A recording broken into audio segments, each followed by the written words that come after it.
Assalamu alaikum wa rahmatullahi wa barakatuh. This is Dr. Muhammad Mujahid Abu Taha, and this is episode number 4. Dear brothers and sisters, Assalamu alaikum wa rahmatullahi wa barakatuh. One of the salient features of the concept of wasatiyya, moderation in Islam, is that it maintains a balance when dealing with wealth. If you want to know more about this topic, please join me in the following couple of minutes.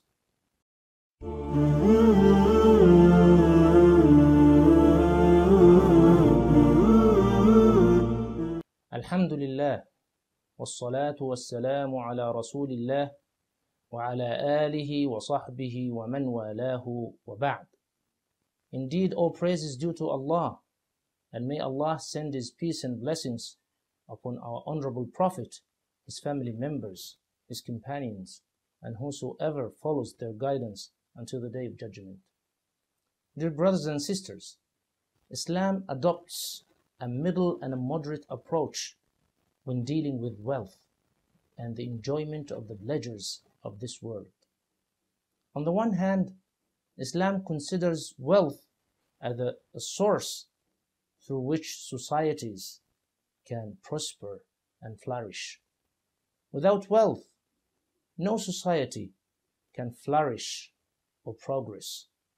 Allah subhanahu wa ta'ala states in the Quran that He has made wealth as a means of support for us. Allah says, وَلَا تُؤْتُوا السُّفَهَاءَ أَمْوَالَكُمْ الَّتِي جَعَلَ اللَّهُ لَكُمْ قِيَامًا. Islam also sees wealth as a madad.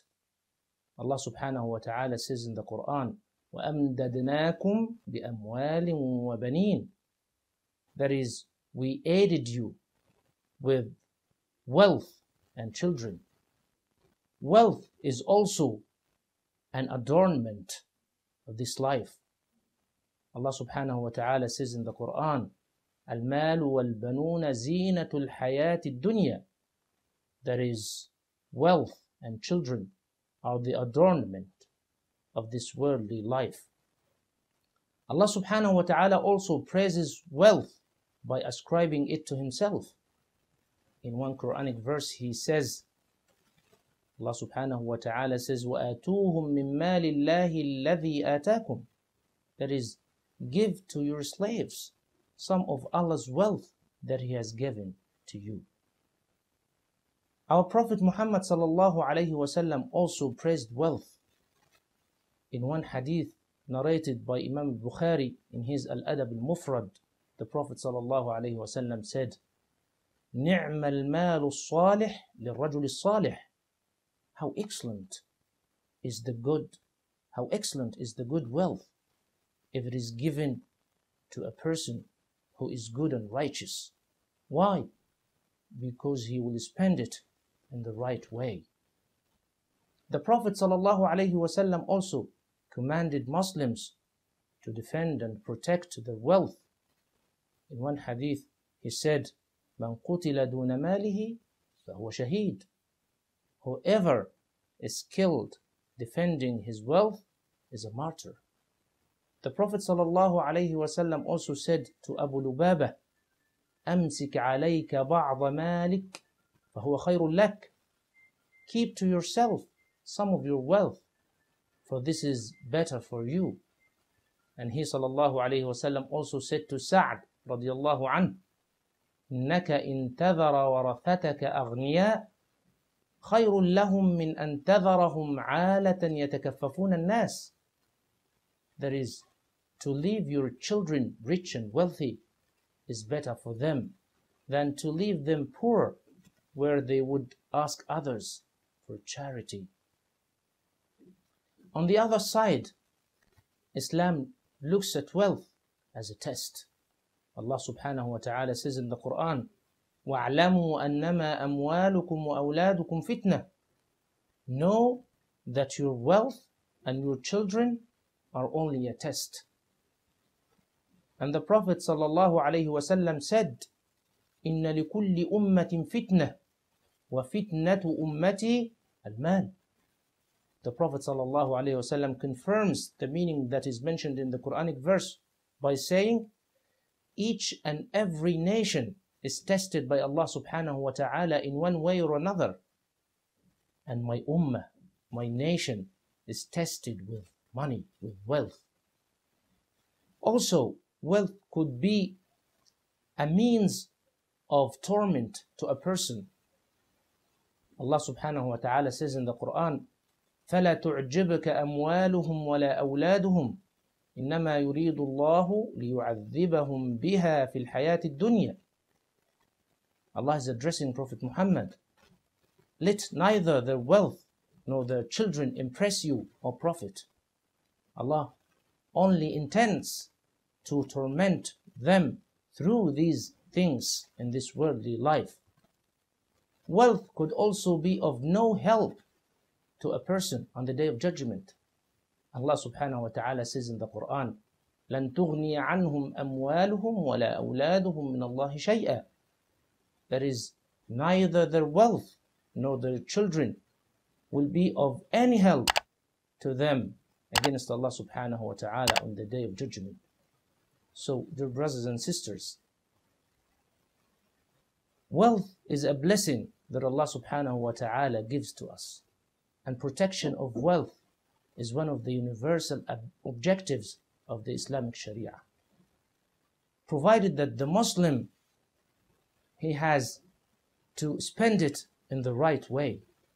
He has to use it as a means rather than an end.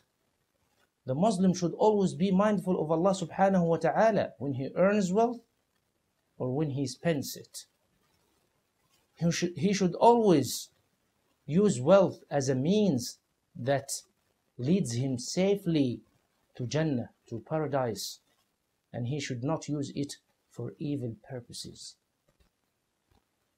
Speaking through the people of Qarun, Allah subhanahu wa ta'ala says, وَابْتَغِ فِي مَا آتَاكَ اللَّهُ الدَّارَ الْآخِرَةِ. The people of Qarun, they are addressing him saying, O Qarun, وَابْتَغِ فِي مَا آتَاكَ اللَّهُ الدَّارَ الْآخِرَةِ. Seek the reward of the hereafter by means of the wealth that Allah has given to you. And the Prophet ﷺ confirms this meaning when he says in one of the famous hadiths, لا حسد إلا في اثنتين رجل آتاه الله مالا فسلطه على هلكته في الحق. That is, all types, all forms of envy is prohibited, except in two cases. One of which is the case of a person to whom Allah has given wealth and he spends it in the right way. So, dear brothers and sisters, Islam strikes a balance and adopts a middle course between two extremes.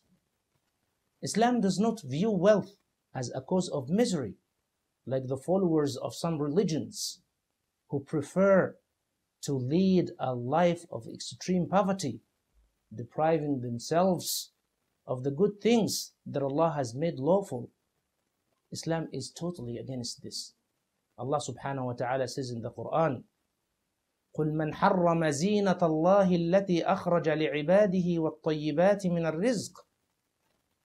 Ask them, O Prophet, who has forbidden the adornments and the lawful provision that Allah has brought forth for His servants. In another place, Allah subhanahu wa ta'ala says, يَا أَيُّهَا الَّذِينَ آمَنُوا لَا تُحَرِّمُوا طَيِّبَاتِ مَا أَحَلَّ اللَّهُ لَكُمْ. O believers, do not forbid the good things. Do not deprive yourselves of the good things that Allah has made lawful to you. And on the other hand, Islam does not preach animalistic materialism, where the sole purpose of life is reduced to amassing of wealth and enjoying the fleeting pleasures of this world. This is the case of materialists who adore wealth and who lead a purely materialistic life, claiming that this life is about play, and amusement, and that money and wealth can make a person happy. Islam condemns this way of thinking. Allah subhanahu wa ta'ala says in the Quran, فَأَمَّا مَنْ طَغَى وَآثَرَ الْحَيَاةَ الدُّنْيَا فَإِنَّ الْجَحِيمَ هِيَ الْمَأْوَى. As for those who transgress and prefer the fleeting pleasures of this world, certainly the hellfire will be their home. And this meaning is also confirmed by the Prophet ﷺ in one of his hadiths. The Prophet ﷺ is reported to have said, تعس عبد الدينار والدرهم وعبد الخميصة إن أعطي رضي وإن لم يعط سخط تعس وانتكس وإذا شيك فلا انتقش.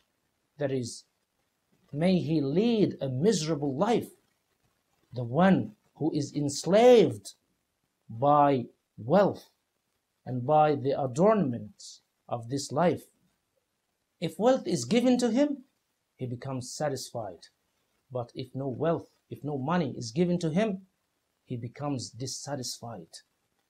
The Prophet ﷺ continues, may he lead a miserable life, may he perish and relapse, and if a thorn pierces him, may he not find someone to take it out for him. So having said this, dear brothers and sisters, we may come to know that Islam fulfills all the basic needs of life and guarantees happiness in this and the next life without going to extremes in any regard. This is because Islam gives each and everything its due right in order to achieve happiness. And the happiest of all people indeed is the one who can achieve happiness in this and in the next life. May Allah subhanahu wa ta'ala guide us to the path of moderation and keep us away from the path of extremism and exaggeration. إنه سميع قريب مجيب. والسلام عليكم ورحمة الله وبركاته.